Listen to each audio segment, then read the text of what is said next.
ઓય ખાઈ માસ પહેલો દિવસ છે તારો મુહૂર્ત કરવું પડશે. આ ગુરુજી માવો તો ખવડાવો. સાની માની નો ધંધી નો કરીને ઓલા સંધુની ન્યા કામે ગયો તો સા પાણી જમાવટ કરાવી હતી. ત્યાં હું મજૂરી દેતા 50 રૂપિયા. 200 દઉં છું હો. સાનવી નો ધંધી નો કર. હા ભાઈ આવે. ઓય આ કામ ક્યારે પૂરું થાય? ખાન ખાઈને ત્યાં પૂરું કરી દે જો શેઠ. ઓય વૈદ્ય વેડા નથી કરવા હાલે લામ. શેઠ સા પાણી પાન માવાનું કઈક કરો ને. બધું થઈ જાય પણ હાઈન થાય ને ત્યાં મારે કામ પૂરું જોહે. પણ કામ આજ ને આજ બધું કરશું તો કાલ હું કરશું. હાલ હાલ લામ. શેઠ હું બરાબરી કરીશ.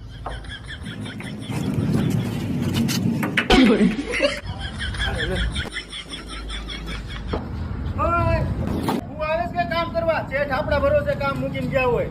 તારી જેવો સેન્ટિંગ વાળો માણા મળવો ખૂબ મુશ્કેલ છે અને ઈ પાછો આ સમયમાં આવા નવા મજૂર નો રાખતો નકર વેલા હાર ભૂખ આવશે. હાલે નીકળ કાલથી કામે નો આવતો. શેઠ હાલે મારી વેલ્યુ